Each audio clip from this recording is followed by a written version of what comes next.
నమస్తే అండి, మీ Gopi. Welcome back to our channel. So ప్రస్తుతం మనం వచ్చరికి తెలంగాణ రాష్ట్ర సెక్రటరియట్ ముందు ఉన్నాము. ఎందుకంటే ఇక్కడ గత కొన్ని రోజులుగా ఈ యాస్పిరెంట్స్ ఎవరైతే ఉన్నారో గ్రూప్ 1, గ్రూప్ 2 అదేవిధంగా డిఎస్సి సంబంధించిన యాస్పిరెంట్స్ ఎవరైతే ఉన్నారో వాళ్ళు కొద్ది కాలంగా చాలా ఆందోళన చేపట్టడం జరుగుతుంది.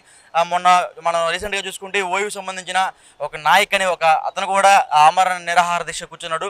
ఆ రోజు గాంధీలో కూడా ప్రభుత్వం ఆయనకి మాట ఇచ్చి ఖచ్చితంగా ఎవరైతే గ్రూప్ ఆస్పిరెంట్స్ ఉన్నారో గ్రూప్ 1, గ్రూప్ 2 సంబంధించిన ఆస్పిరెంట్స్ ఉన్నారో వాళ్ళు ఖచ్చితంగా న్యాయం జరిగేలా చేస్తామని సంబంధిత ప్రభుత్వ అధికారులు అయితే అతనికి హామీ ఇవ్వడం జరిగింది. అయినా సరే దాన్ని ఇంకా పోస్ట్ పోన్ చేయడం కానీ లేకపోతే ఇంకా గ్రూప్ 1, గ్రూప్ 2 గ్రూప్ 3 అదేవిధంగా వాటిలో విన్న నోటిఫికేషన్లు ఇంకా పెంచకుండా ఉండడం జరుగుతూనే ఉంది.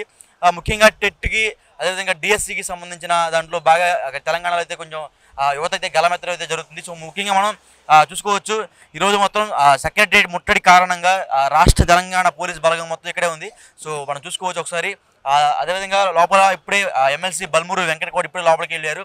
సో అతను వచ్చేసరికి విద్యార్థి సంబంధించిన నేత కాబట్టి టీఎన్ఎస్ఎఫ్ నేత. సో అతను కూడా ఇప్పుడు సెక్రటరియట్ లోపలికి వెళ్ళిపోయారు. దాదాపు ఒక 200-300 మంది పోలీస్ బలగాలతో అయితే సెక్రటరియట్ మొత్తం నిండిపోయి ఉంది. కేవలం విద్యార్థులు ఆందోళన చేపడుతున్నారు ఒక కారణంతో ఇంతమంది అయితే ఇక్కడైతే ఉన్నారు. సో కొన్ని నిమిషాల్లో విద్యార్థులు ఇక్కడికి వచ్చే అవకాశాలు అయితే కనిపిస్తున్నాయి. ఎందుకంటే చాలా రోజుల నుంచి విద్యార్థులు అదేవిధంగా యాస్పిరెంట్స్ అయితే చాలా ఇబ్బందులు పడుతున్నారు. ముఖ్యంగా టెట్కి డిఎస్సికి చాలా గ్యాప్ లేదు. కేవలం 20 రోజులు మాత్రమే గ్యాప్ ఉందండి. వాళ్ళైతే చాలా ఆవేదనకు అయితే గురవుతున్నారు.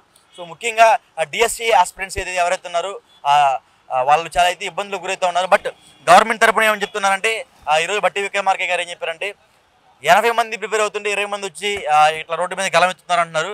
బట్ గవర్నమెంట్ ఏమో ఆలోచించాలంటే డెఫినెట్గా దీంట్లో న్యాయం ఉంది.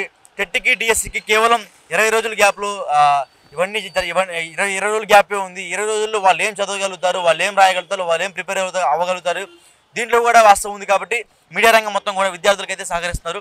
సో మన వెనకమాలు చూసుకోవచ్చు దాదాపు ఒక 20-30 మీడియా ఛానల్స్ అన్నీ స్టూడెంట్స్ని కవర్ చేయడానికి వచ్చారు. సో ఖచ్చితంగా స్టూడెంట్స్కి రెడ్ టీవీ ఎప్పుడు అండగా ఉంటుందని తెలుసుకున్నాం. సో అదేవిధంగా వెనకమాల సెక్రటరీ చూసుకోవచ్చు. ఇప్పుడిప్పుడే నేతలందరూ ఇక్కడికి వస్తున్నారు. అదేవిధంగా పెద్ద పెద్ద పోలీస్ బలగాలు విద్యార్థులను అరెస్ట్ చేయడానికి వాళ్ళని ముట్టడికి అడ్డుకోవడానికి అయితే పోలీసు బలగాలు అయితే ఇప్పటికీ భారీగా మోహరించడం జరుగుతుంది. మరికొద్ది సేపట్లో విద్యార్థులు వచ్చే అవకాశాలు కనిపిస్తున్నాయి. సో వాళ్ళు రాగానే ఏంటి వాళ్ళ సమస్యలు ఏంటి, అదేవిధంగా వాళ్ళకున్న ఇబ్బందులు ఏంటి, ఎప్పుడు డిఎస్సికి అదేవిధంగా టెట్కి అదేవిధంగా గ్రూప్స్ సంబంధించిన గ్రూప్ 1, గ్రూప్ 2, గ్రూప్ 3 సంబంధించిన ఉద్యోగాలు ఎప్పుడు రిలీజ్ చేస్తారు, దాని మీద ఎప్పుడు ఈ కట్టడి అనేది ఆగిపోతుంది అనేది ఆ విద్యార్థులు తెలుసుకుందాం.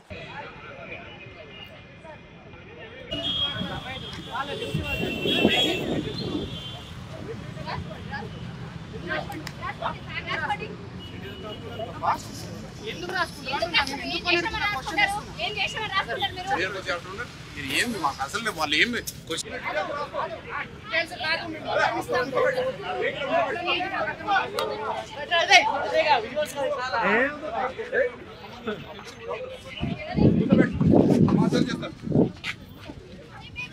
అన్ని లేని కూర్చోబెట్టి ఇద్దరికి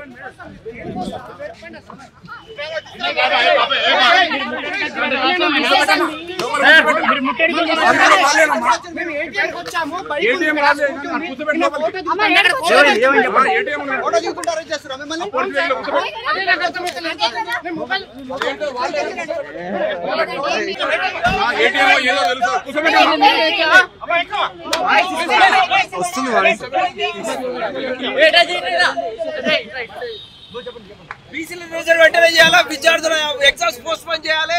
గ్రూప్స్ గ్రూప్ టీలో పోస్టులు పెంచాలి. డిఎస్సిని వాయిదా వేయాలి. బీసీల రిజర్వేషన్ వెంటనే అమలు చేయాలి. సరే మీ పదులు పెడతాం ఎంక్వైరీ చేసి మొబైల్ కూడా చూస్తాడు. సిఆర్ గా ఆయన పేరెంటో తెలియదు. మొబైల్ కూడా చూస్తాడు. ఆయన ఏం లేదు.